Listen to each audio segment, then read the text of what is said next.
Nasaan po yung iba? Parang...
Okay, Romans chapter 10. Let's see, Romans chapter 10. Roma, Kabanatang 10. Now Apostle Pablo explained to Jewish Israel people's faith. Ipinapaliwanag ni Apostol Pablo yung pananampalataya ng mga Hudyo.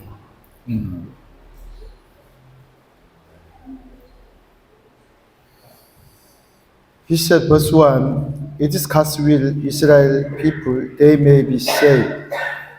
At binabanggit ng talatang 1 yung kung paano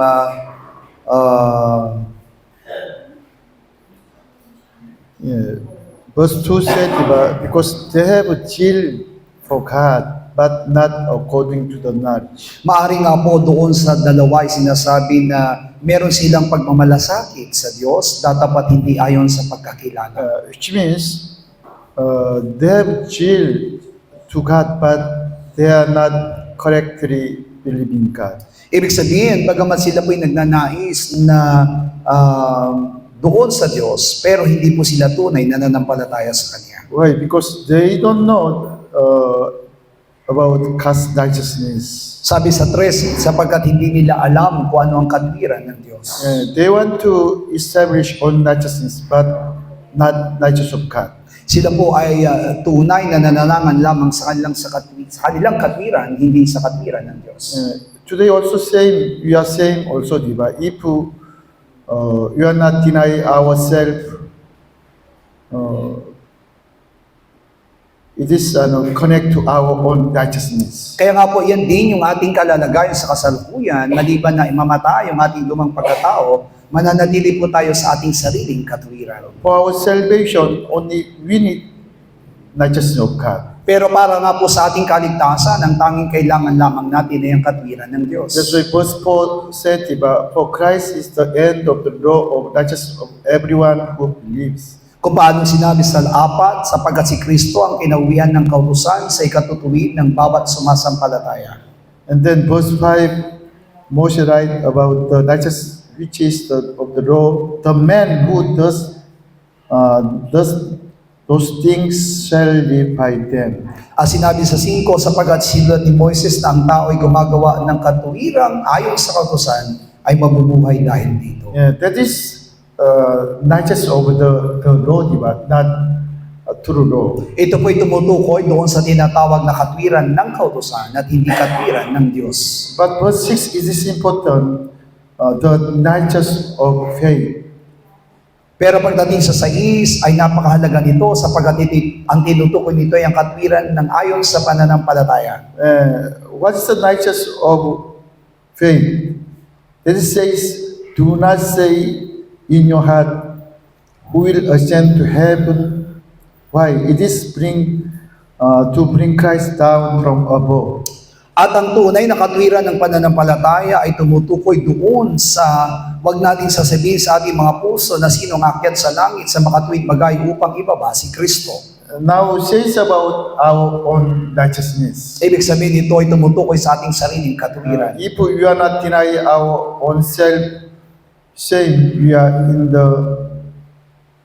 our own righteousness. At kung hindi po natin maitatanggi yung ating lumang pagkatao, ay tayo hindi makakapamuhay sa katwiran ng Diyos kundi sa ating sariling katwiran. That's why our church also saved by people all the time. We looking for Christ in the other place. At yan din yung ating kalalagayan sa ating iglesia dati na hinahanap natin si Kristo kahit saan lugar.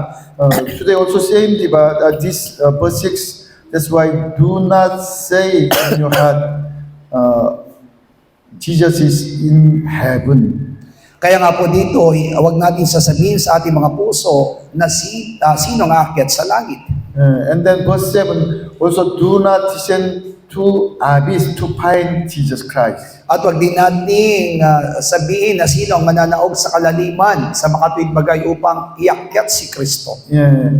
And then verse 8, okay, sabay-sabay. 8, sabay-sabay, sapagkat ano ang sinasabi nito? Ang salita ay malapit sa iyo, sa iyong bibig at sa iyong puso. Sa makatuwid bagay, ang salita ng pananampalataya na aming ipinangangaral. The word is near you, in your mouth and in your heart. And this is the word of faith which we preach. Lang salita ay malapit sa iyo, nasa iyong bibig at nasa iyong puso, sa makatuwid bagay ang salita ng pananampalataya na aming ipinangangaral. If we have blood of Jesus and word of the truth word of God, we have Jesus Christ. At kung ang tunay na Espiritu ni Kristo, yung salita ng Diyos ay nasa atin ang Panginoon. It is new covenant, diba? I'll put my word in your heart forever. At ito yung tinatawag na bagong tipan na ilalagay ko sa iyong puso ang aking salita at mananatili ito magpakailanman. That's why do not looking for Jesus in heaven, also in the abyss. Kaya naman wag natin hahanapin si Jesus sa kalangitan man o sa kalaliman. Where's Jesus? In our heart, in our mind. At kung tatanungin kung nasan si Jesus, nasa ating puso, nasa ating kaisipan. Yeah, but if you are not denying our own self all the time, we are trying looking for Jesus in the other place. Pero kung hindi po natin lilimutin ang ating lumang pagkatao, iyan ang ating magiging ugali na hanapin si Kristo sa lahat ng lugar. We said it is religious life, diba? Religious life in the church. At iyan po yung nagiging karanasan ng mga buhay religyoso sa loob ng iglesia. Yeah, because some churches said prayer, only prayer. Because when you pray, you can be saved. At maraming mga iglesia nagsasabing manalangin ka lang at ikaw ay maliligtas. Some churches said offer to God, special tithe, offer to God, you can be saved. At yung ibang iglesia naman ay sinasabing magbigay ka lamang lalo na ng iyong ikapu, ikaw ay maliligtas. And then I think almost church, they said, obey to God's commandments, you will be saved. At maraming mga iglesia rin na nagsasabi na ikaw ay sumunod lamang sa utos, ikaw ay maliligtas. No, we cannot be saved through any our practice, actions. Pero tandaan natin, hindi tayo maliligtas dahil lamang doon sa mga bagay na ating ginagawa o mga bagay na ating kinasanayan. Our salvation, it is God's gift. Only from heaven we can receive. Tandaan natin, ang ating kaligtasan ay kaloob lamang ng Panginoon mula sa langit na pwede nating tanggapin. Yeah, already Jesus Christ, He saved us on the cross. Si Jesucristo mismo ay niligtas na tayo sa pamamagitan ng kanyang krus. And then already Jesus Christ gave us new life on the cross. At binigyan niya na tayo ng bagong buhay sa pamamagitan ng kanyang krus. There's no other place Jesus, only Jesus in our heart, in our mind. Kaya nga po hindi natin masusupungan si Jesus sa anumang lugar, kundi siya'y nasa atin ang puso. Yeah, but you see, let's check ourselves, people.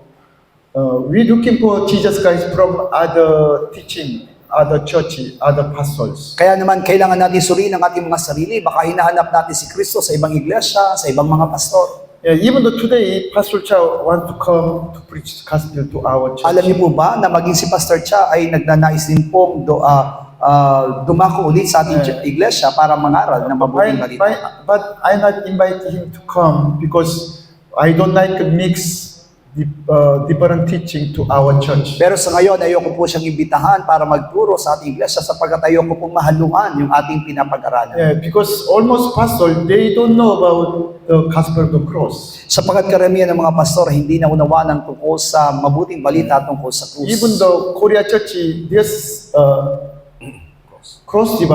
In the whole the church, there's cross, but they don't know about gospel of the cross. Totoo nga po na sa kabila ng lahat ng mga iglesia doon sa Korea ay walang iglesyang walang krus, pero hindi nila alam kung anong mabuting balita tungkol dito. Yeah, that's why almost Korean pastors, they want to disrespect from members in the church.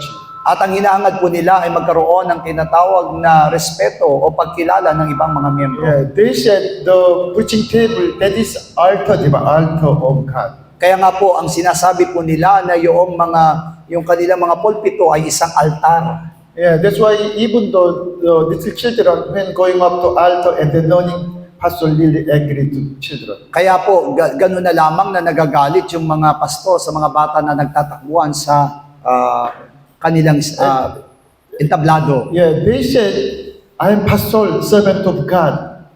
But they said servant, but they want to be head of the church. Sinasabi nga po nila na sila'y lingkod ng Panginoon, na sila'y pastor ng iglesia, pero ang totoo, ang hinahangad po nila, sila po yung maging ulo ng iglesia. This not says about Pastor Cha, but almost other churches in Korea. Hindi po ang binabanggit ko ngayon ay si Pastor Cha, kundi karamihan ng mga pastor sa Korea ay ganyan. Yeah, it was almost today Christian problem. They want to join other seminar, other teaching because they want looking for Jesus Christ. Iyan ang madalas na nagiging problema ngayon sa maraming iglesia sapagkat kaya sila dumadalo sa mga pag-aaral katulad ng seminar na ganito ay hinahanap nila si Yesu Cristo. Apostle Pablo said, it was Jewish also people problem. Same. They looking for Jesus Christ other place. Why? Because they want to establish own righteousness. At ang problemang iyan ay katulad din ng problema ng mga Hudyo na kung saan ang kanilang ugali bilang mga mananampalatay hanapin si Kristo sa lahat ng kanilang mga pinupuntahan upang sila'y makilala. Righteousness means way, diba? Way. Cause, like I said, cause will, cause way, like as cause works. Pag sinabi po kasing katwiran, ibig sabihin, iyan lamang yung tanging pamamaraan na inilaan ng Panginoon sa atin. Yeah. For the salvation, we only Jesus Christ. Pagdating sa kaligtasan, ang kinakailangan lamang natin ay si Yesu Kristo. For the salvation, God only asking to us faith. At ang tanging hinihiling lamang na sa atin ng Diyos para sa kaligtasan ay pananampalataya. But when the Word of God remain us, we can get through faith. At kung mananatili sa atin ang kanyang salita, doon tayo magkakaroon ng tunay na pananampalataya. That's why this Romans chapter 60, all the time we said about 9 and 10. Okay, sabay-sabay. Roma 6:9 hanggang 10, na nalaman natin si Kristo na nabuhay na maguli sa mga patay ay hindi na mamamatay. Ang kamatayan ay hindi nagahari sa kanya. Sapagkat ang kamatayan na ikinamatay niya ay kanyang ikinamatay na minsan sa kasalanan, datapwat ang buhay na kanyang ikinabubuhay ay kanyang ikinabubuhay sa Diyos. Yeah, verse 10, diba, all the time, all the Christians said, with your heart on believers, on righteousness, and then which is mouth compressed is made unto salvation. At 9, 10. Jeez, sapagat ang kamatayan ay kinamatay niya, ay kanyang kinamatay minsan sa kasalanan, datapat ang buhay na kanyang kinabubuhay, ay kanyang kinabubuhay sa Diyos. Which means, after believing your mind and then compress your faith, you will be saved. Kaya naman, kung ikaw ay tunay na mananampalataya sa pamamagitan ng iyong buong puso, ikaw ay That's why almost Christian, they think, already I am believer, diba? I am believer, and then I said, Jesus, my Lord, my salvation. Karamihan naman talaga ng mga Kristiyano ay inaangkin nila sa kanilang mga sarili na sila'y mananampalataya sapagkat tinanggap nila si Kristo bilang tagapagligtas. But they don't know about the the Word of God, the gospel remain us.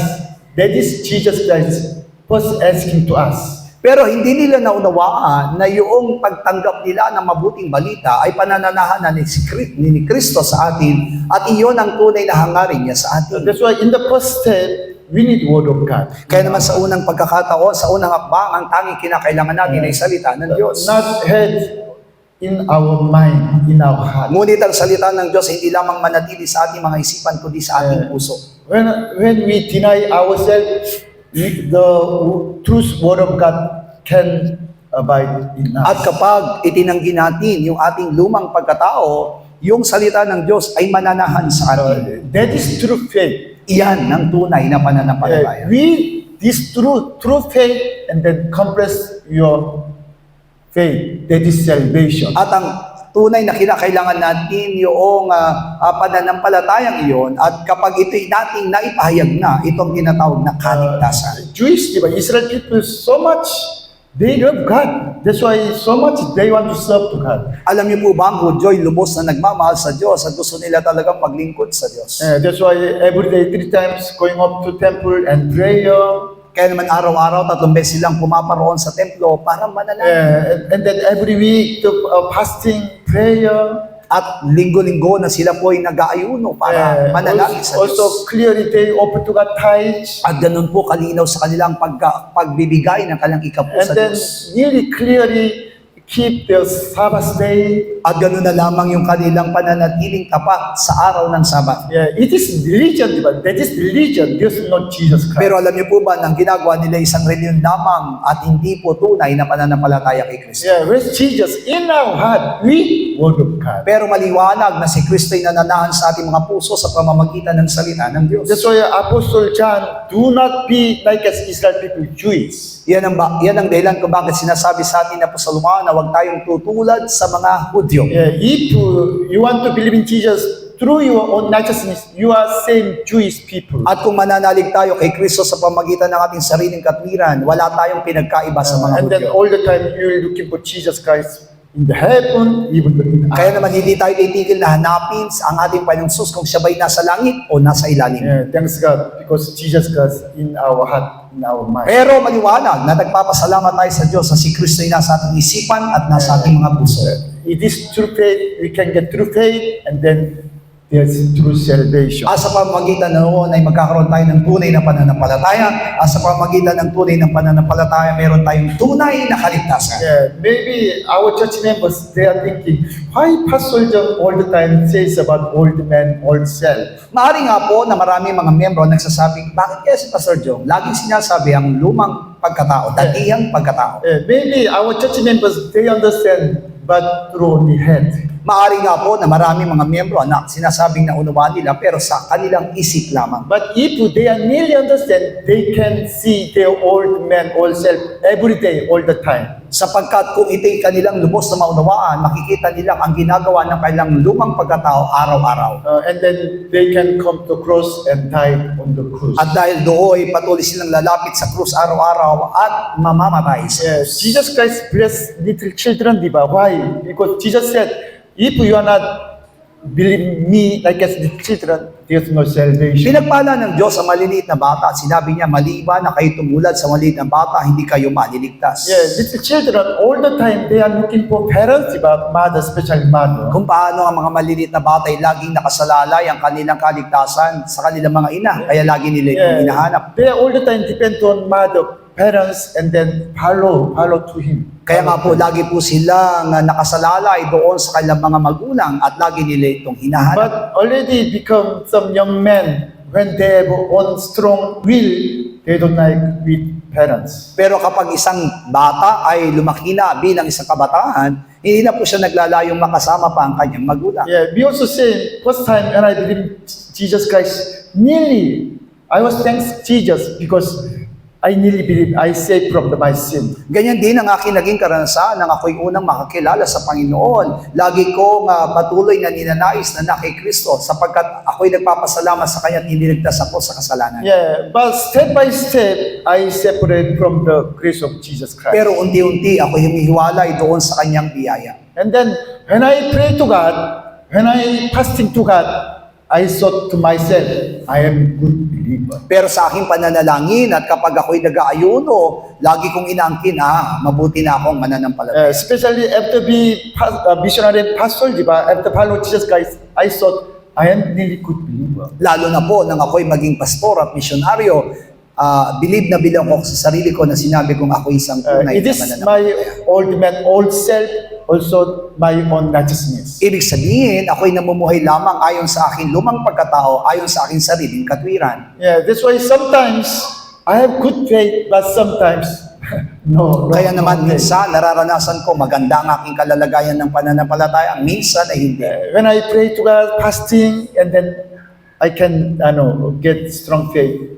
Kaya kapag nanalangin ako at nag-ayuno, magkakaroon ako ng matibay na pananampalataya. But if I have some sin or mistake, I lost faith, diba? Pero kapag ako'y nagkakasala o nakakagawa ng anumang mga bagay na hindi maganda, nawawala yung aking That's pananampalataya. why I think almost believers sometimes they think, oh, thanks God because I have saved by the grace of God. At alam ko na karamihan ng mga mananampalataya nagpapasalamat sa Diyos sapagkat sila po'y naligtas sa pamagitan ng kanyang biyaya. Yeah, but how many weeks not come to church, not worship to God, and then come mission to God, they thinking, maybe I lost my salvation. At kapag naman sila po ay hindi na nakakadalo at nakakagawa ng anumang kasalanan, ang iniisip kagad nila, baka nawala na yung kaligtasan. Especially strongly commission to God, they think already God separate from me. There's no God. Maaaring iniisip din nila na lalo na kapag matindi yung kasalanan ng kanyang ginawa, baka humiwalay na sa akin ang Diyos. Yeah, it is religion, diba? Religion on faith. Pero alam niyo po ba na yan ay paniniwala ng isang reliyon, Yeah, but maling pananampalataya. next time you can see yourself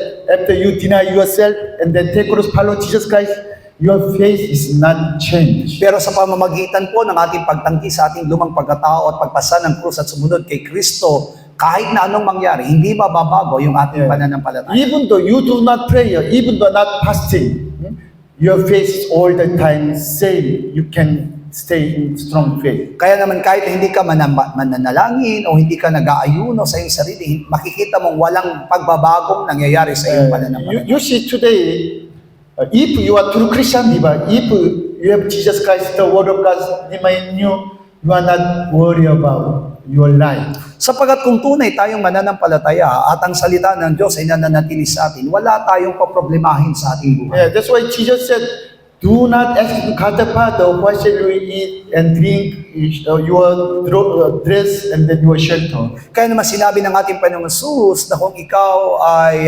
mananalangin, wag mo nang ipanalangin kung anong yung kakainin, daramtin at iinumin. Before you ask God the Father, only the Heavenly Father knows about your all needs. Sabagat bago mo pa lamang hilingin yan sa Ama, alam na ng Ama kung ano ang iyong pangangailangan. Only just first seek His kingdom, that is God will provide all your needs. Bagkus nga po ang gawin mo, unahin mo ang katwiran at kalooban ng Diyos at lahat ng bagay na ito idaragdag sa iyo. But you see, sometimes if you have no money, already you lost your peace per mind. Pero di ba kapag tayo po ay nakakaranas ng kawalan ng pera, nawawala din yung kapayapaan sa atin. If you have sick, how about you are looking for doctor, and then sometimes you think maybe I'll die. At kapag may karamdaman naman tayo, nagmamadali tayong pumunta sa doktor, sinasabi natin minsan sa ating kaisipan, mamamatay na yata ako. Yeah, without this, there's no resurrection. Pero tandaan natin, kung walang kamatayan, walang muling pagkabuhay. It is God's plan, diba? You must die for the eternal life. Ito ang kautusan ng Diyos. Ito ang plano ng Panginoon na kailangan natin mamatay para makaranas tayo ng muling Yeah, pagkabuhay. that's why older men, after give birth as a child, and then time to time, you will be old and finally will die. Kaya naman ang mga tao, sinisilang sila, pero dumarating ang pagkakataon na tayo tumatanda at darating sa kamatayan. You are now on the way to die, diba? Every day, become near to die. Ibig sabihin, bawat sa pusa, tinabang tayo tumatanda, nalalapit tayo sa kamatayan. Yeah. But problem is the older men, we are worried about this. Pero ang nagiging problema nga po ay nagkakaroon tayo ng kagulumihanan sa ating kamatayan. Yeah. Like as my mother, diba, 94 years old. Sometimes she said, I want to die. But through mind is don't like die.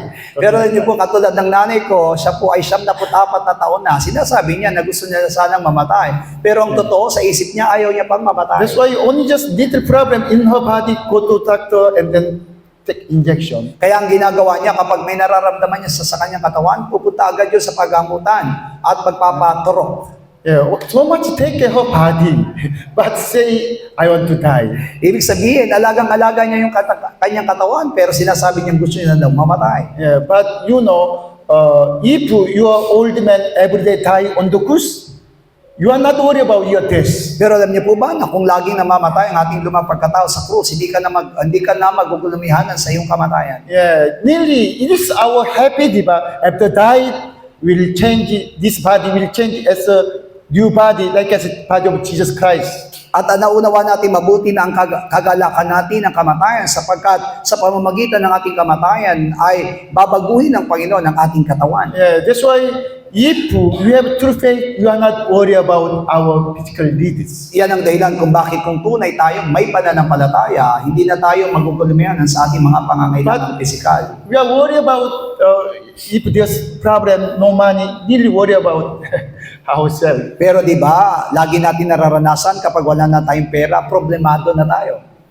Because that is our old man. Sapagkat yan ay tumutukoy sa ating lumang pagkatao. Because our old man, there's no true faith. Sapagkat ang ating lumang pagkatao walang tunay na pananampalataya. We even though we memorize the word of God, but there's no true faith in our old man. Kaya kahit nakabisaduhin natin ang salita ng Diyos, wala pa rin yung pananampalataya.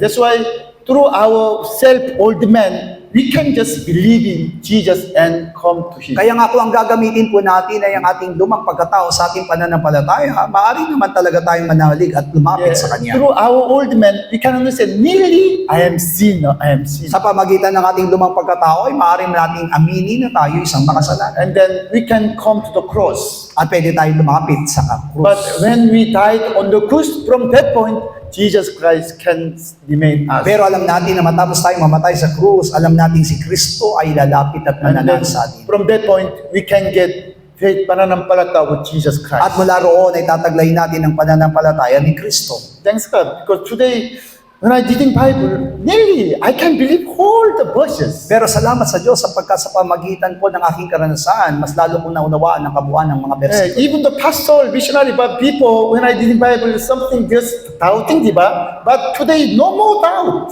Totoo nga po na ako'y pastor sa misyonaryo. Kahit na pag binabasa ko ang salita ng Diyos noon, ay meron ako mga pagdududa, pero ngayon wala na. Maybe next time you also you will be experience this one. At yun din ang ating magiging karanasan sa darating na mga araw. That's why even though all the time I said to you, old man, take cross and follow Jesus, but do not angry to me. Kaya kahit na po ulit-ulit na naririnig niyo po sa akin ang tungkol sa lumang pagkatao, palimutin ang lumang pagkatao, pasanin ang krus, huwag kayong magalit sa akin. Because almost our church member, they are hearing one side and then going out other side. Sapagkat ang nangyayari mga po sa mga miyembro, pinakikinggan ng isang tenga, inilalabas sa kabilang How about Apostle Pablo said, every day I am dying, daily dying on the cross. Samantalang si Apostol Pablo, sinabi niya, araw-araw akong namamatay doon sa krus. Every day we have to see old man and died on the cross. Na araw-araw kailangan nating makita yung ating lumang pagkataong namamatay sa krus. Hallelujah. Amen. That is true salvation. Yan po ang tunay na kaligtasan. That's why please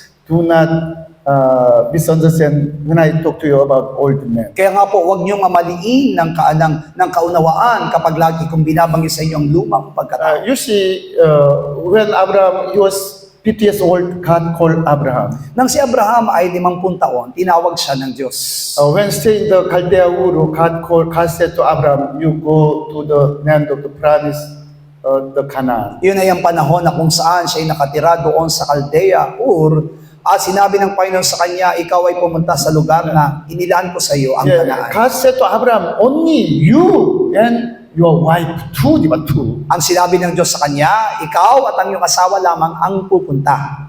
But he thought much better with family. That's why together father and then also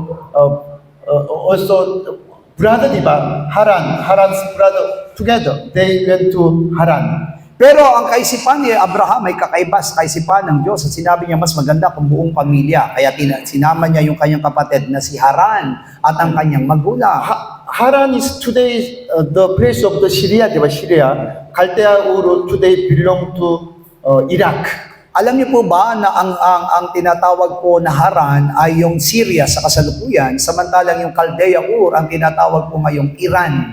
First time, Abraham stayed in the Haran with family. Kaya nga po, noong una siya po'y naninirahan sa Iran kasama ng kanyang buong pamilya. How long? 25 years. Yan ay 25 taon. That's why when become 75 years old, his father died. At nang siya po ay 75 taon na, siya po namatay yung kanyang ama. After his father died, he went to Canaan, into the Canaan, but not also alone, with Nephew Lot family.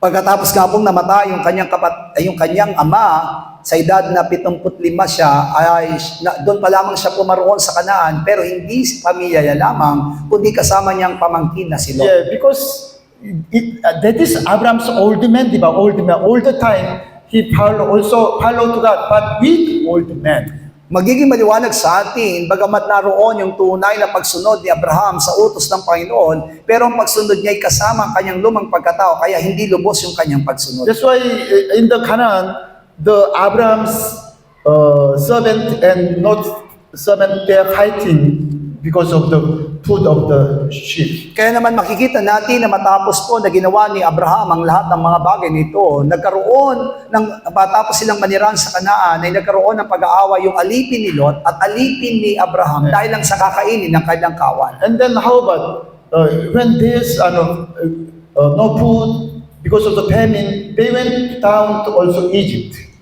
At kaya naman, dumating sa pagkakataon ng wala silang makain, ay pumaroon sila sa Ehipto para bumili ng pagkain. In the Egypt, he said to Pharaoh, "Oh, this is not my wife, my sister."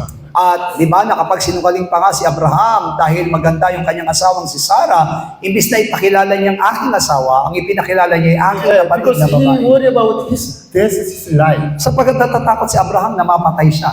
Thanks God, because God protect the wife Sarah and then save the family. At salamat sa Diyos sapagkat naroon pa rin ang pag-iingat ng Panginoon sa kanyang asawa, kaya hindi ito pinayagang mamatay. Yeah. Also, when 86 old, he got his own son. The Ismail. Di po ba nagkaroon ng unang anak si Abraham at ang pangalan nito ay Ismael? Yeah, God said, "No, you can get your own son from your true wife Sarah." Pero maliwanag na sinabi sa kanya ng Diyos, hindi yan ang tunay mo magiging anak sapagkat ang tunay mo magiging anak ay galing kay Sarah. But he said he thought I could not waiting until that point. Just when I can get the baby, I'll try to get.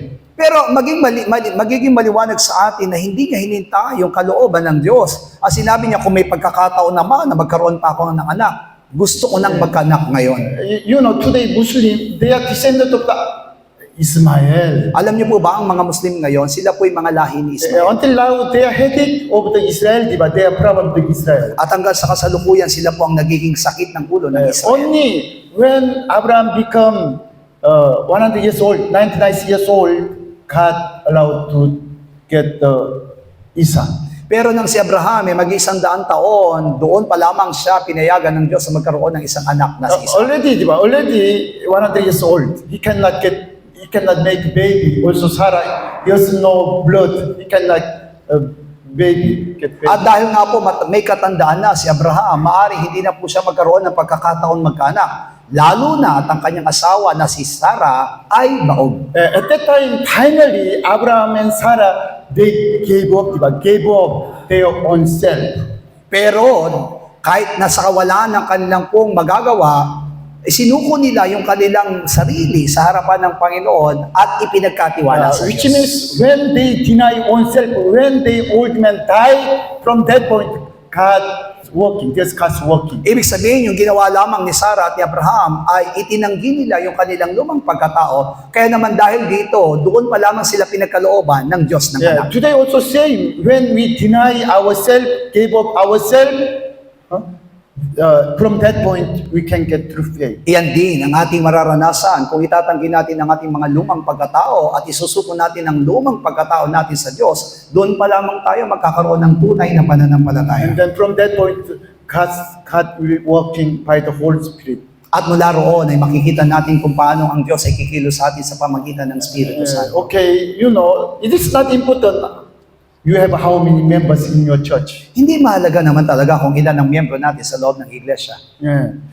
If God's willing, God will send to you many souls. But not willing, not the time come, not yet, but God will not give. Sapagat kung loloobin ng Diyos, ang Diyos din naman talaga ang magpapadala na maraming kaluluwa sa loob ng iglesia. Kung hindi pa, ang Diyos din ang magpapasya. Also, even though if you have many members, but they don't know about old man, they are not deny self and follow Jesus. There's no life, diba? There's no life. Pero kahit na ikaw ay maraming miyembro, kung hindi naman nila alam tungkol sa lumang pagkatao at kung paano tatanggihan ang lumang pagkatao, wala pa rin silang tunay na buhay.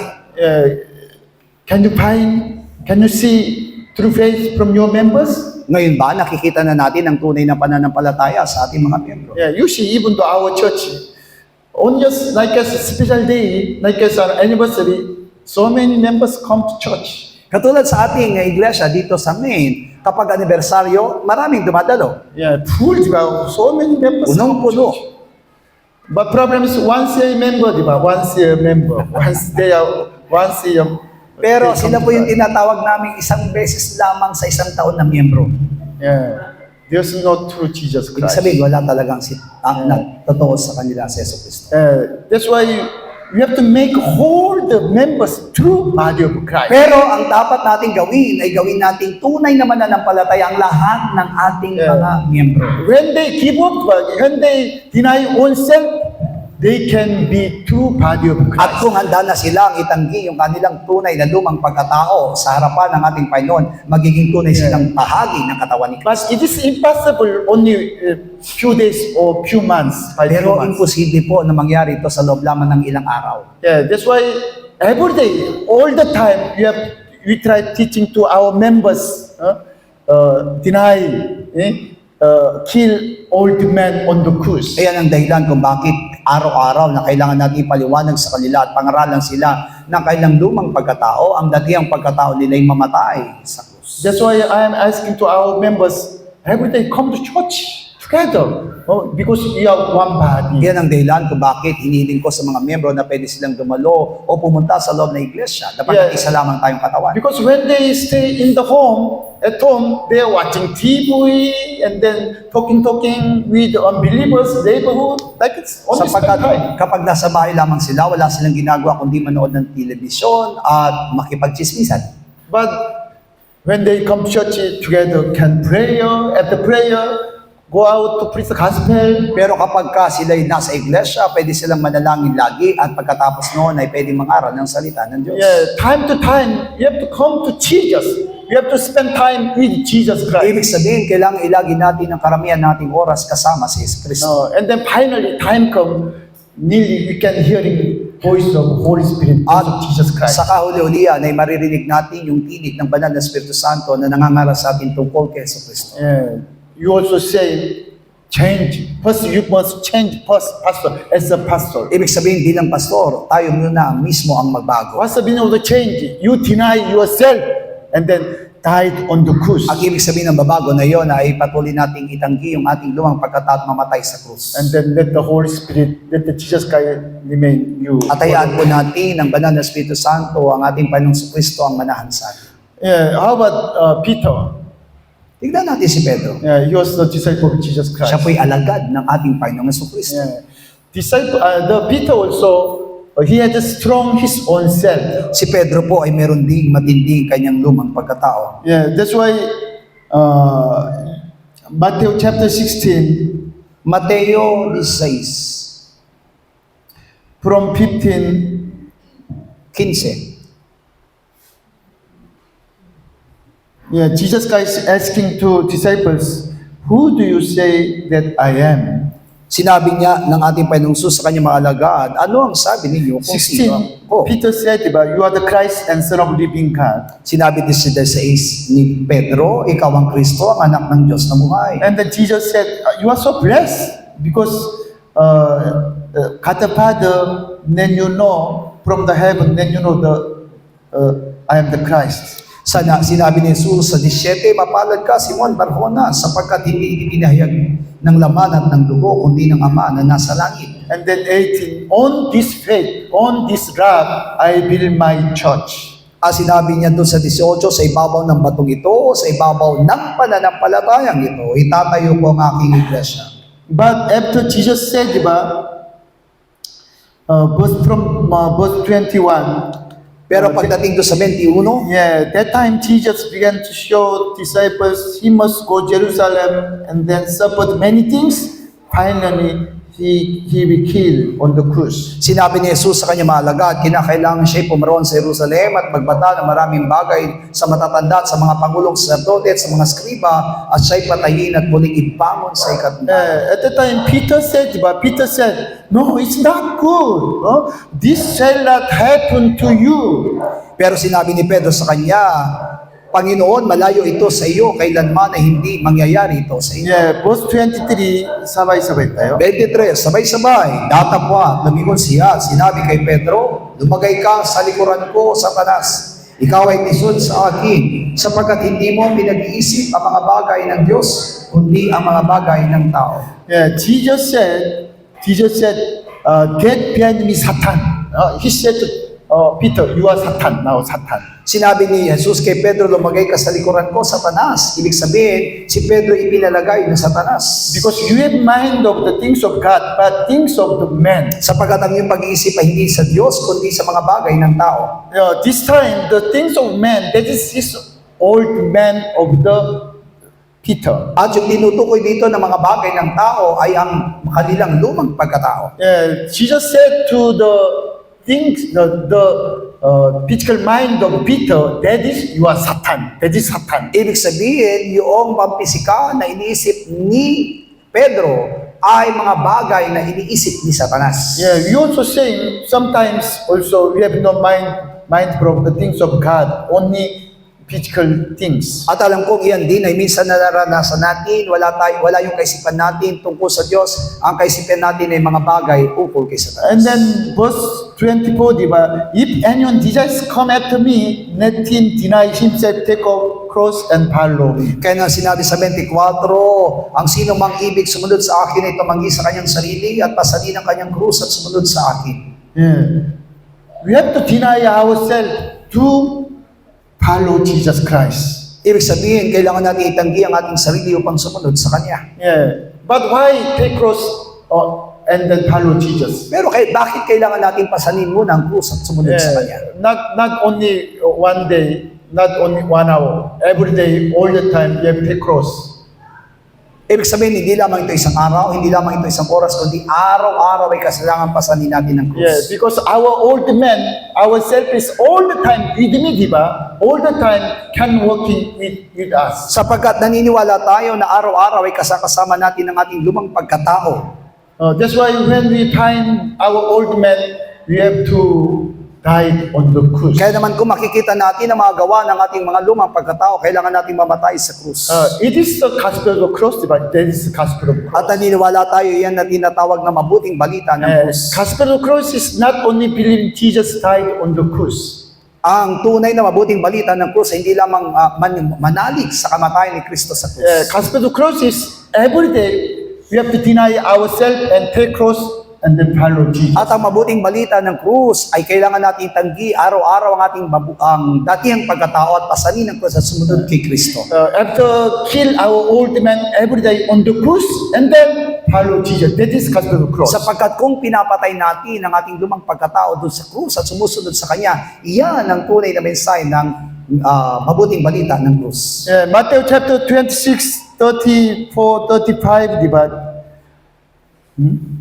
Mateo 26, Because Jesus said to Peter, tonight, diba? Tonight, before this cross, you will deny me 3 times. sa 24, sinabi niya na sa gabing ito, bago tumila ako manok, ay kakaila mo ako ng ikatlo. Yeah, but Jesus and Peter said, no, I'll not deny you. I'll not deny you, even though I'll die with you. Pero sinabi ni Pedro, kahimat ako ay mamatay na kasama mo, hindi kita ikakaila. Peter did not lie, tell a lie to Jesus Christ. Si Pedro po hindi nagsinungaling sa ating Yeah, Panginoon. because through mind, just through mind, nearly he want to die with Jesus. Totoo naman talaga na nagnanais siyang mamatay kasama ng ating Panginoon. But this mind came from his own self, old man. Pero yung kanyang kaisipan ay galing lamang sa kanyang lumang pagkatao. Yeah, he cannot keep his promise with Jesus Kaya Christ. naman hindi niya kayang tuparin ang kanyang pangako sa ating Panginoon. That's why 3 times Peter, he denied Jesus Christ before crucified on the Jesus Yan ang Christ. dahilan kung bakit 3 beses niyang ikinaila si Yeso Kristo. Yeah, that is our old man, diba? Our Ibig old sabihin, sin.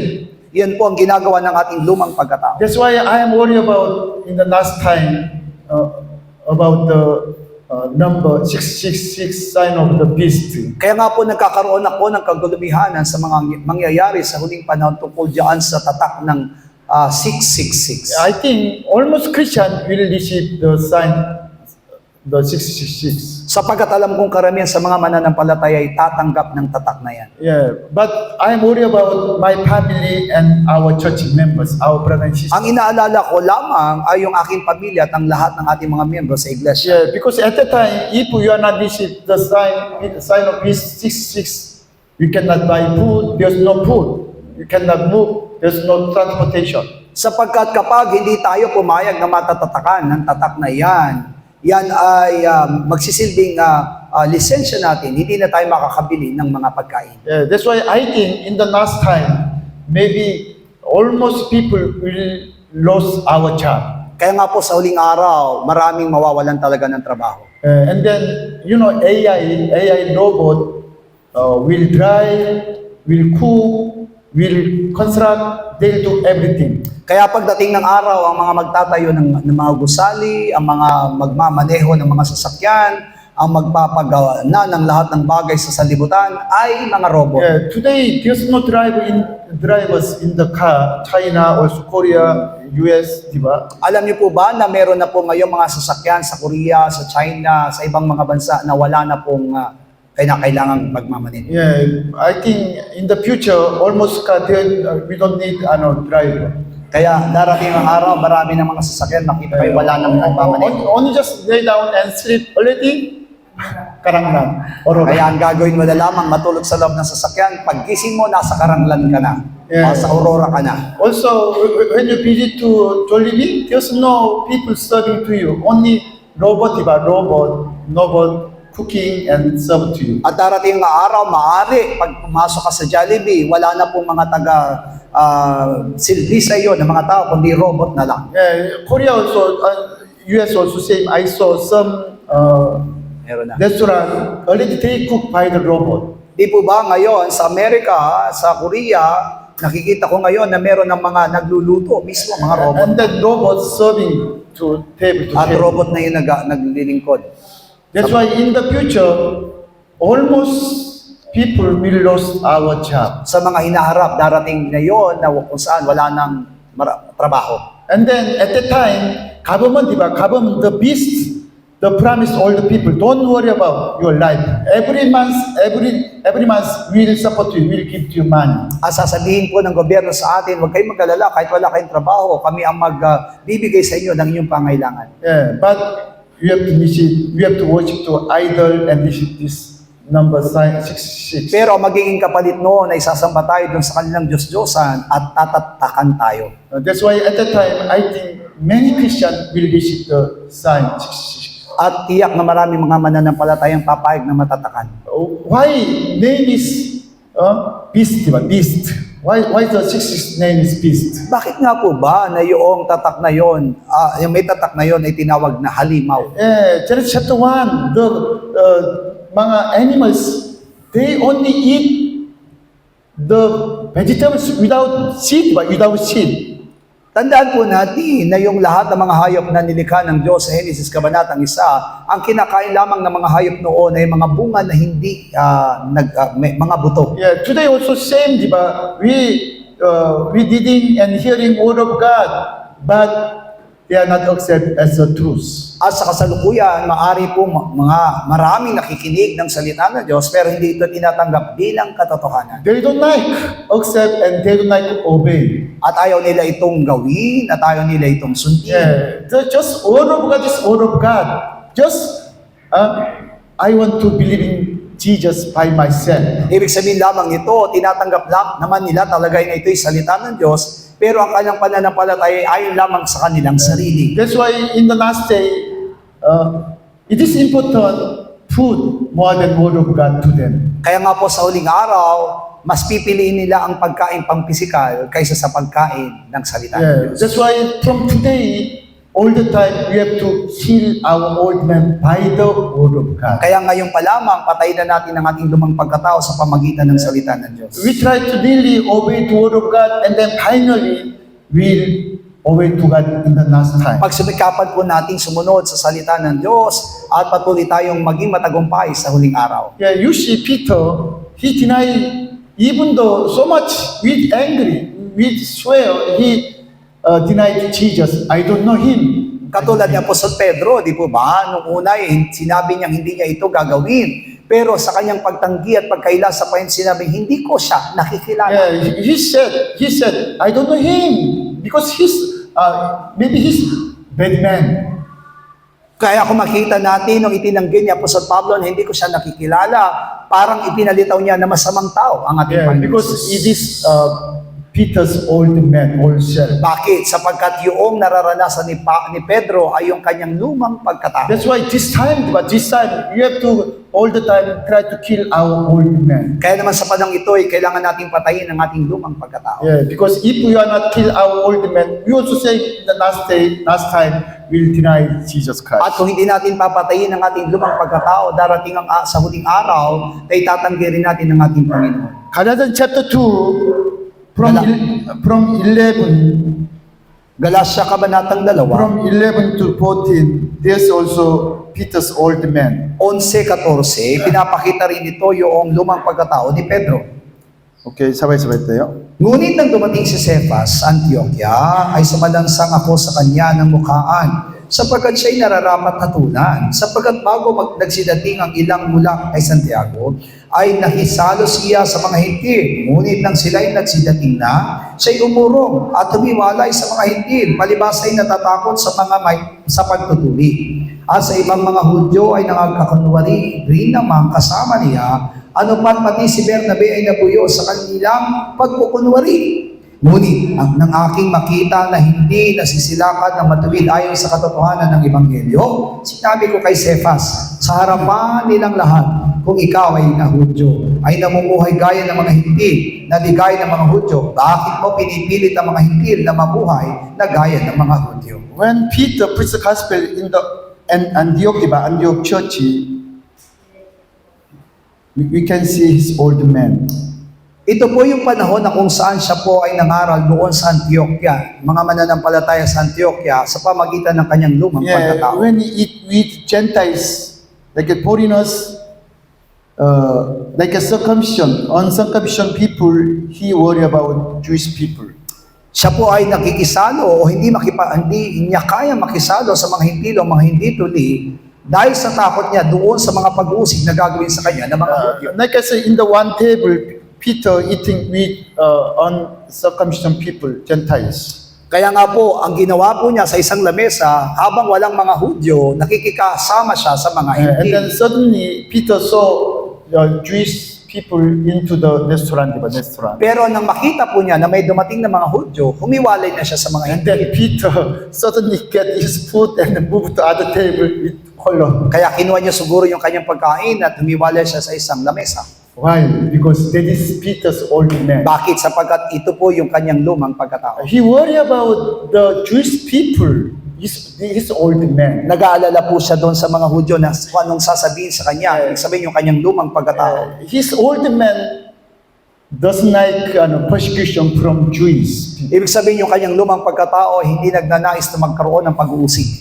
It is same. We are also same. Even though pastor and missionary all the time, we can see our old man. At yan din ang ating karanasan. Lagi natin nakikita yung ating lumang pagkatao. That's why we need to repent and then come back to Jesus Christ. Kaya naman kailangan nating magsisi at manumbalik kay Yesu Kristo. Yeah, 1 Corinthians chapter 1, 17 and 18. Unang Korinto 1:17 hanggang 18. Sapagkat hindi ako sinugo ni Kristo upang bamautismo, kundi upang mangaral ng Ebanghelyo, hindi sa karunungan ng mga salita, baka mawala ng kabuluhan ng krus ni Kristo. sapagkat ang salita ng krus ay kamangmangan sa kanila na nangapapahamak. Ngunit ito'y kapangyarihan ng Diyos sa ating na nangaliligtas. Yeah. Now Peter said about Christ called me to give baptism, but preach the gospel. Sinabi dito ni Apostol Pablo, hindi siya sinugo ni Kristo upang bautismo, kundi upang mangaral ng Ebanghelyo. What gospel? That is gospel of the cross. Anong klaseng Ebanghelyo? Ebanghelyo ng krus. That's why verse 18, but the message of the gospel of the cross is that fullness of those who are perishing, but to us who are being saved, it is power of God. Kaya ipinaliwanag niya sa 18, sapagkat ang salita ng krus ay kamangmangan sa kanila na nangapapahamak, ngunit ito'y kapangyarihan ng Diyos sa atin na nangaliligtas. Yeah. Gospel of the cross, but there's only one gospel of the Ibig cross. sabihin, isa lamang ang mabuting balita. Ito'y mabuting balita ng krus. Yeah, 1 Corinthians chapter 1, 23, 24. Unang Korinto 23:24. Datapwat ang aming pinangangaral ay ang Kristo na napako sa krus, na sa mga Hudyo'y katitisuran at sa mga Hintil ay kamangmangan. Ngunit sa kanila na natinawag, maging mga Hudyo at mga Griego, si Kristo ang kapangyarihan ng Diyos at ang karunungan ng Diyos. Yeah, because all the time Jewish looking for signs and wonders, diba? Sapagkat alam natin na mga Hudyo ay naghahanap ng mga tanda at kababalaghan. And then Greek people, they all the time asking, looking for wisdom. Samantalang ang mga Griego ay naghahanap ng karunungan. Yeah, they have no mind about gospel of the cross. Wala po silang interest doon sa mabuting Yeah, balita but ng Peter krus. said, but we preach the Christ crucified, the gospel of the cross. For the gospel of the cross, Jesus Christ died on the cross, and then that's why God called me for the gospel of the cross. At sinabi niya doon, ako'y tinawag upang ipangaral ang krus na napako sa Kristo na napako sa krus, at sa mga Hudyo'y katitisuran at sa mga Hintil ay kamangmangan. 1 Corinthians chapter 2, verse 2. 2:2. Sapagkat ang pinasayahang walang kamalaaman anuman sa gitna ninyo, maliban na si Jesucristo na siya'y napako sa krus. Peter said, diba, Apostle Peter said, Pablo said, I determined to not to know anything among you except Jesus Christ and Him crucified. Sinabi mismo niya po sa Pablo na wala akong nais ipahayag sa iyo, kundi si Jesucristo na napako sa krus. But today you see almost pastors and believers, they are looking for other wisdom, other knowledge. Pero maraming mga pastor at mga tagapangaral ngayon naghahanap ng mga maraming ibang katuruan. I think that's why Korean pastors and the American pastors in the seminar, they are destroying Christianity in the Philippines. At alam niyo po ba na karamihan sa mga pastor ng Korea at pastor ng mga Amerikano ay sinisira ang mga iglesia sa Pilipinas? Yeah, because no teaching came to Philippines. Sapagkat dumarating ngayon ang mga maling katuruan sa Pilipinas. Heretic teaching and mysticism, etc. Many wrong teaching came to Philippines. Ibig sabihin nagkakaroon ng mga mali ng katuruan at mga malayong katuruan para sa Pilipinas. We have to do, like as Apostle Pablo, only you have to decide. I don't like to know anything except Jesus Christ crucified Jesus. Ang gawin natin, katulad ni Apostol Pablo, na wala siyang ibang ipinapahayag kundi si Jesucristo na napako sa krus. Galatians chapter 6:14. Galatia 6:14. Datapat malayo nawa sa akin ang pagmamapuri, maliban na sa krus ng ating Panginoong Jesucristo. Nasa pamamagitan niya o ang sanlibutan ay napako sa krus sa ganang akin at ako'y sa sanlibutan. Yeah, he said, I don't like to boast except the crucifying of Jesus Christ. Na wala akong ibang pagmapamuri kundi ang pagkapako ni Kristo sa krus. But usually, even the Christian, we don't like crucified. Pero kahit na mga Kristyano tayo, di ba, ayaw natin na mapako. Especially, we don't like crucified on the cross. Ayaw natin mapako doon sa krus. Last time, one Korean pastor visit our church and preach the gospel. Dumating nga isang pagkakataon na isang Koreano ay nag-aral ng mabuting balita.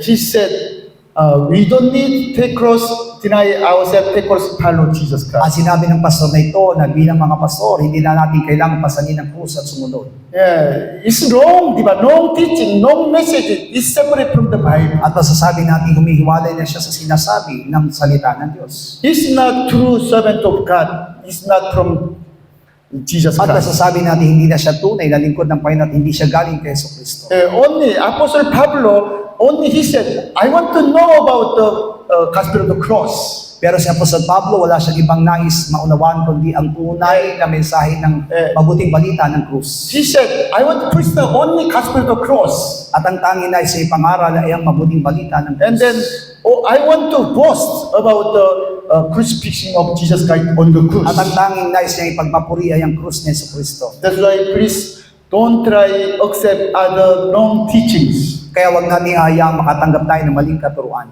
Only just go back to the Bible. Only you try to meet Jesus through the Bible. Hayaan po natin na balik tayo sa sinasabi ng Biblia at makilala natin si Kristo sa pamagitan ng And Biblia. then try every day. You have to try die with Jesus on the cross. At pagsumikapan nating mamatay kasama ni Kristo sa krus.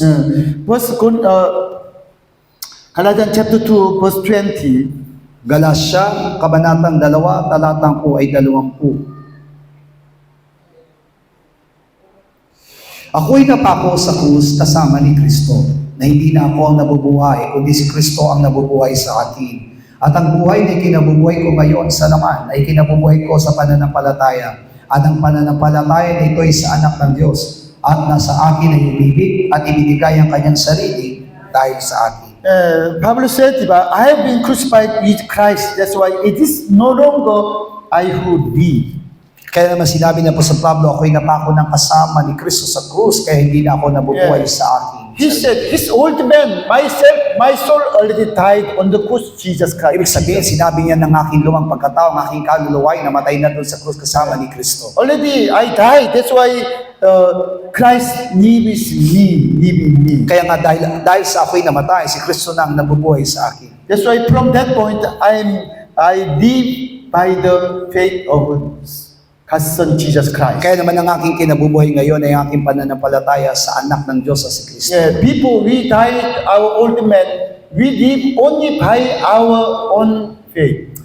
Pero di ba, bago tayo mamuhay sa ating bagong pagkatao, tayo nabubuhay sa ating sariling pananampalataya. But after we died on the cross of Jesus Christ, we can live by the faith of Jesus Christ. Pero matapos tayong mamatay doon kasama ni Kristo sa krus, tayo po'y nagsusumikap ngayong mamuhay sa pananampalataya ni Kristo. Yeah, 1 Corinthians chapter 15, verse 31. Okay, sabay sabay. Unang Korinto 15:31.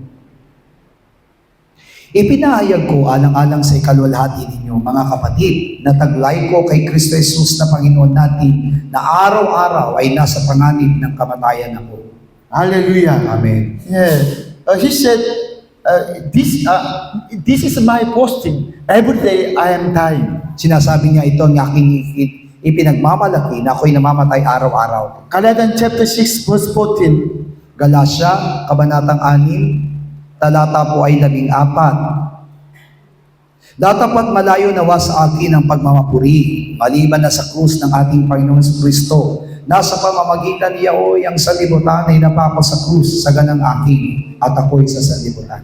Yeah, only I want to post about the cross of our Lord Jesus Christ. Ang tanging ipagmamapuri ko ay ang krus ni Kristo. Also, he said, I have been crucified on the cross is Jesus Christ, and then also to the world.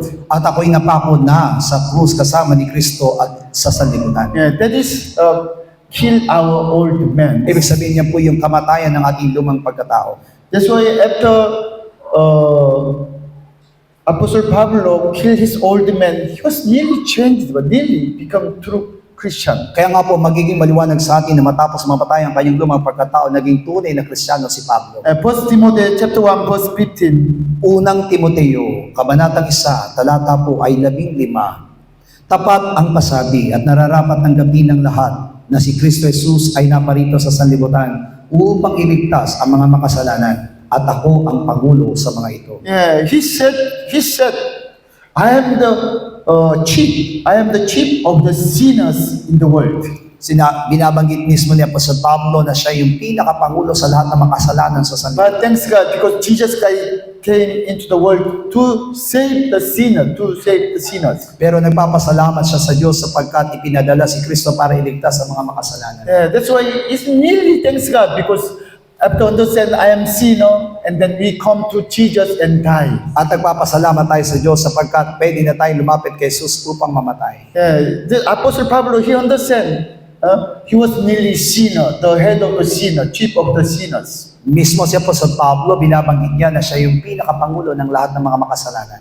With the same mind of the Apostle Pablo. Ibig sabihin, kailangan natin magkaroon ng kaisipang katulad ng kay Apostol Pablo. 2 Corinto chapter 12, Ikalawang Korinto, Kabanatang 12. 7 to 10. 7 hanggang 10. At nang ako'y huwag magpalalo ng labis dahil sa kadakilaan ng pahayag, ay binigyan ako ng isang tinik sa laman, ng isang suko ni Satanas, upang ako'y tampalin, nang ako'y huwag magpalalo ng labis. Tungkol dito ay may katlo akong nanalangin sa Panginoon upang ilayo ito sa akin.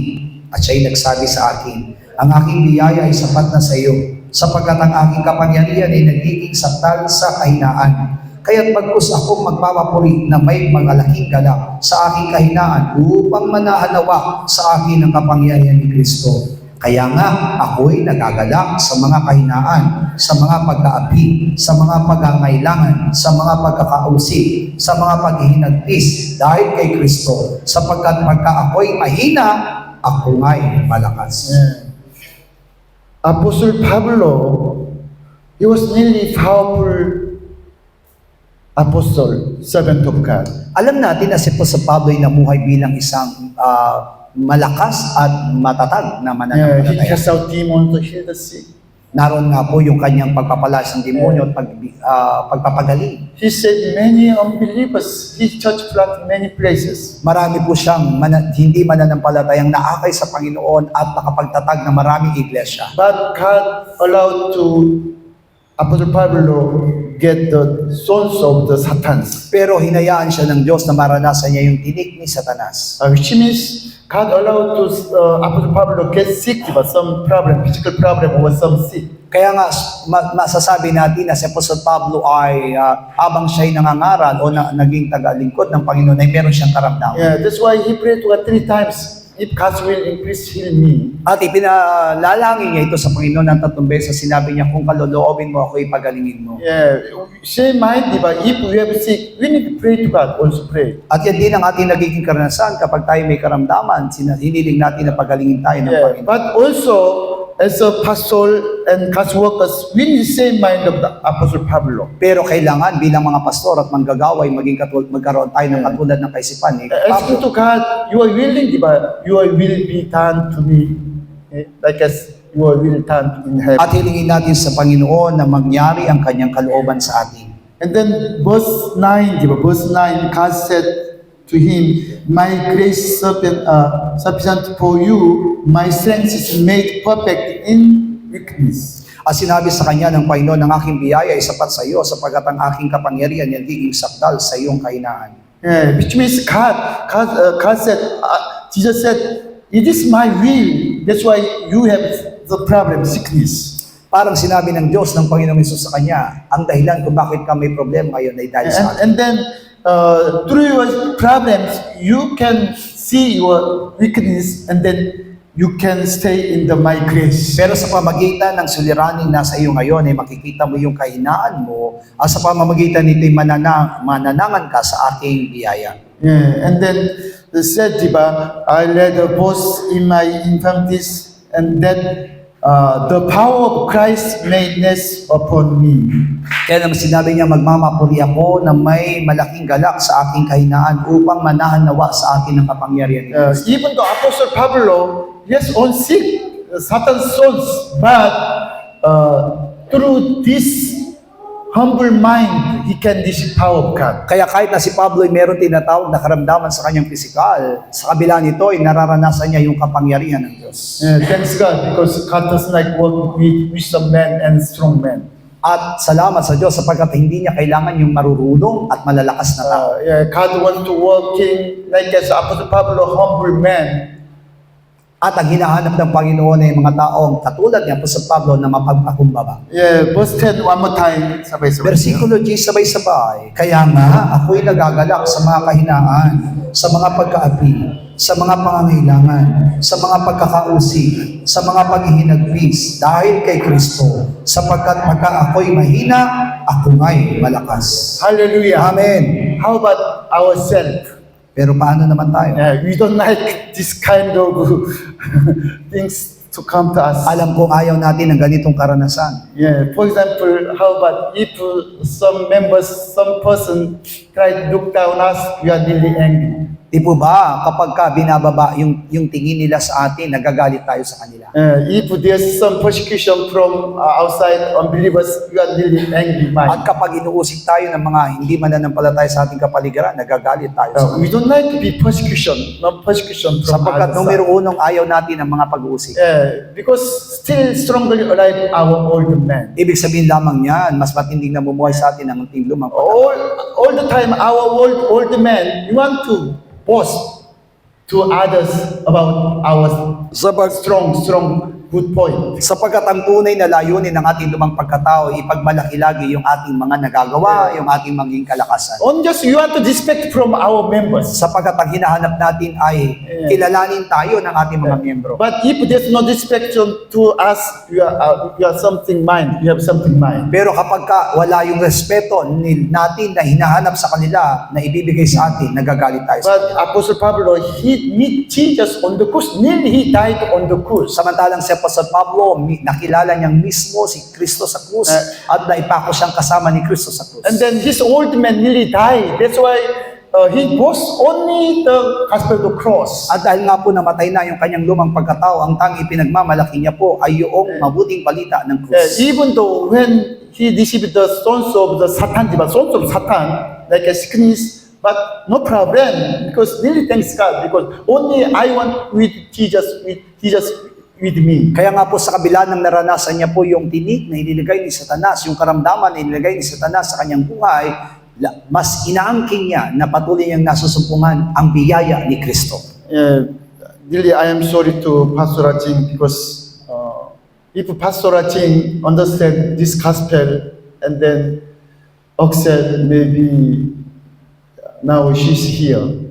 Maari nga po ako'y nalulungkot ngayon sa nangyari kay Pastor Jing sapagkat kung naunawaan lamang niya itong salita nito, maaaring nandito siya.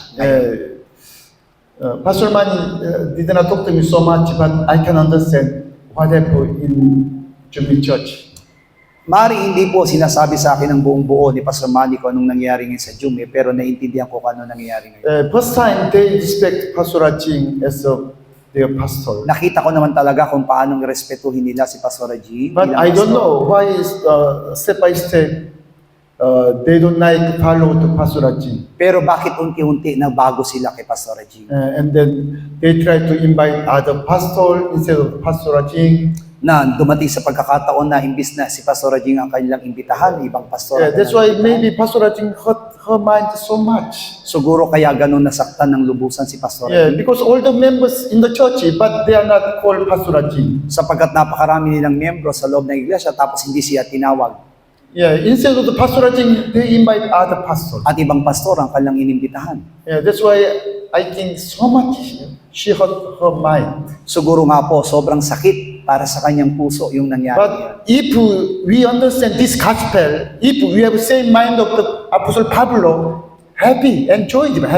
Pero sa kabila ng mga bagay na karanasan na iyon, kung naintindihan natin talaga ang salita ng Diyos, matutulad tayo kay Apostol Pablo, mananatili tayong masaya. We can overcome.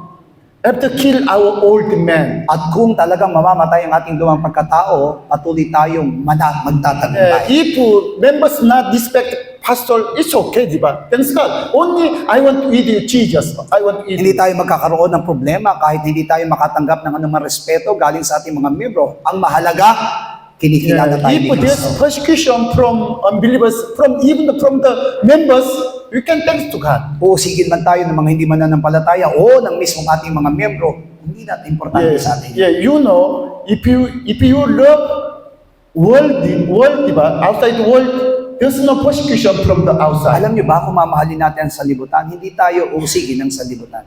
Also, if you really respect your members, and then, all the time you said, you are good believers, you are good, thanks God, they are not angry to you. At kung gagawin natin, laging inaayunan ng ating mga miyembro at patuloy natin pinipilit sila na bigyan ng kalulugdan ka rin nila. But you know why they are angry to pastor? Because message.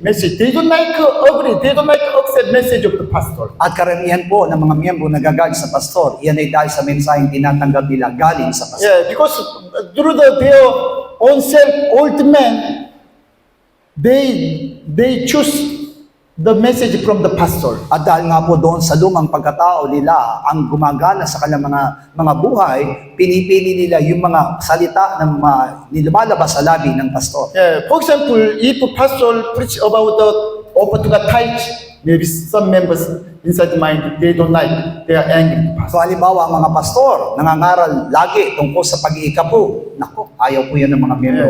Magagalit Also, sa kanila. if a pastor says to members, if you are true Christian, every day on time, you have to come to church and worship to God. But many members are out, they are angry. At kung halimbawa po, ipinapangaral ng pastor na kailangan kayong mas maaga pa sa iglesia kapag kayo dumadalo, ayaw ng mga miyembro. That's why almost church, they are not worship to God on time, move to start time, the worship service. Kaya tingnan mo, karamihan ng mga miyembro, hindi po sila dumadalo sa loob ng iglesia nang sa oras. Lagi po silang huli. And then pastor waiting, and then look at how many members waiting.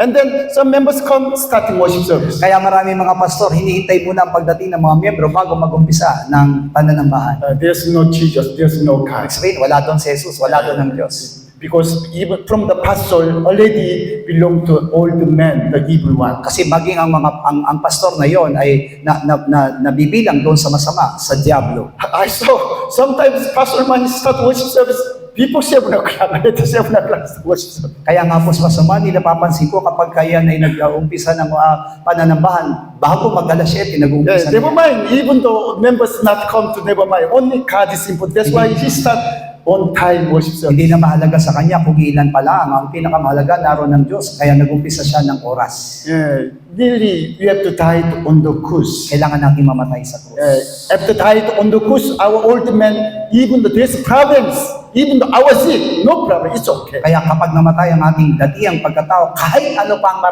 maramdaman natin, kahit na meron tayong sakit, hindi magbabago. Maybe Pastor Rajin share about epilepsy by sick. Maaaring si Pastor Jing, noong araw na yon ay maaaring sinumpong ng kanyang epilepsy. When I say in the Cambodia, Pastor Loy said, even the Cambodia, she fall down.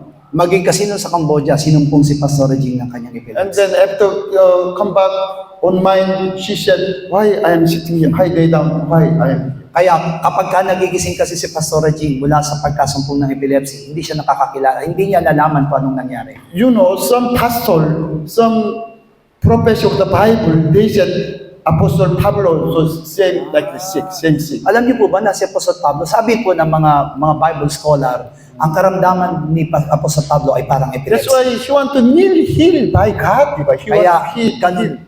ganun na lamang yung pagnanasa niya na mapagaling ng Diyos. Yeah, but he said, thanks God, it's okay because of my weaknesses, God's working with me. Pero nakita natin kung paano si Apostol Pablo sa kabila ng kanyang karamdaman nagpapasalamat sa Diyos sapagkat habang siya'y mahina, lalo siyang Yeah, lumalakas. you also saying, that's why do not worry about your weak point, weak problems. Kaya tayo rin, huwag tayong mag-alala sa mga kahinaan natin. Yeah, if you are not your members not respect you, it's okay. Only look at Jesus and follow Kung him. hindi man tayo respetuhin ng ating mga miyembro, huwag nating pansinin yan. Ang mahalaga, yung ating relasyon sa Diyos. Yeah, because our hope is in heaven, not here. Sapagkat ang tunay na pag-asa natin ay nasa taas at wala dito sa ibaba. Please remind, in the true gospel of cross, there's persecution. Kaya nga po, lagi nating alalahanin na kapag tayo nananatili doon sa mabuting balita ng krus, merong pag-uusig. Yeah, because almost members, they do like died on the cross. Sapagkat karamihan ng mga miyembro ayaw mamatay sa krus. I think our many members also, they don't like hearing this kind of message. At naniniwala ako na karamihan ng miyembro natin ayaw ng ganitong klaseng Yeah, mensahe. because they don't like died on the cross. Sapagkat ayaw nilang mamatay sa krus. They want to live by own self. Ang gusto nila ay pangunahan sila ng kanilang mga sarili. They don't like to give up their own hope, like I said, ambitions. Hindi nila kayang isuko ang kanilang mga inaasahan, hindi nila kailangan isuko yung kanilang mga pangarap. They like to be rich, and then they want to respect from others. Na gusto nila maging yumaman, gusto nila po ay respetuhin ng maraming mga tao. Yeah, they love so much. Oh, pera, diba? Money and world. Sobrang pagmamahal nila sa pera at sa sanlibutan. But as a true Christian, we have to crucify to the world. Pero bilang isang tunay na mananampalataya, kailangan mapako na tayo kasama ng sanlibutan With our own physical desires. at kasama ng ating pagnanasa ng ating laman. That is the circumcision of Christ, diba? Iyan yung tinatawag na pagtutuli ni Kristo. Yeah, we have to nearly separate from the first man Adam. At mahiwalay tayo doon sa unang Adan. Through what the baptism, through circumcision, we have to separate, cut up the Adam's blood, Adam's body. At sa pamagitan ng pagtutuli, kailangan po tayong mahiwalay mula doon sa dugo ni Adan, mula doon sa pamilya ni Adan. And then we can come to Jesus At Christ. tayo makakalapit na kay Yeah, Jesus. from now on, you can overcome any problems. Mula ngayon, lahat tayo magtatagumpay sa anumang problema. Even the persecution, even the no money problems, you can say to God, thank you, thank you, thank you. Kahit nasa anong problema, kahit nasa anong pag-usip, kahit kawalan ng pera, magpapasalamat pa rin tayo sa Panginoon. Hallelujah. Amen. Okay, all together let's pray. Tayo po'y manalangin sa oras nito We have to overcome and then let the Jesus Christ live in us. na kailangan natin maging matagumpay at si Kristo ang mabuhay sa atin. Okay, 3 times all together let's pray. Oh, my soul, overcome. Oh, my soul, overcome. Oh, my soul, overcome.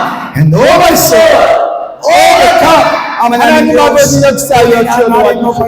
이 말씀이 내게 우리에게 임하기 원합니다. 하나님 아버지 우리가 바울과 같은 믿음을 가질 수 있도록 우리의 사랑을 죽고 모든 십자가를 자랑할 수 있도록 아버지 십자가의 보름만을 자랑할 수 있도록 주여 도우시고 역사하여 주옵소서. 하나님 아버지 우리의 사랑을 주시기 원합니다. 우리가 자기 지난 십자가를 죽고 가기 원합니다. 주여 도우시고 역사하여 주옵소서.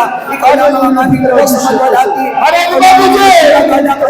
아버지 예수여 주여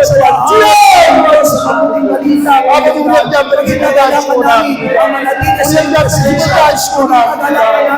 아버지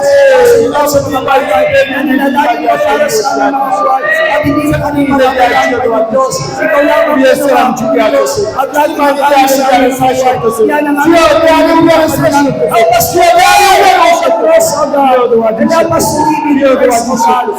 아버지 오직 십자가를 사랑할 수 있도록 아버지 십자가를 사랑할 수 있도록 주여 도와주시옵소서. 아버지 감사합니다. 주여 도우시고 역사하여 주시옵소서. 주여 도와주시옵소서. Amen. All together let's pray. Ang namin nasa langit, sambahin nawa ang pangalan mo. Ikaw nawa ang maghari sa amin. Sundin nawa ang iyong kalooban. Dito sa lupa tulad ng sa langit. Bigyan mo po kami ng pagkain. Kailangan namin sa araw na ito.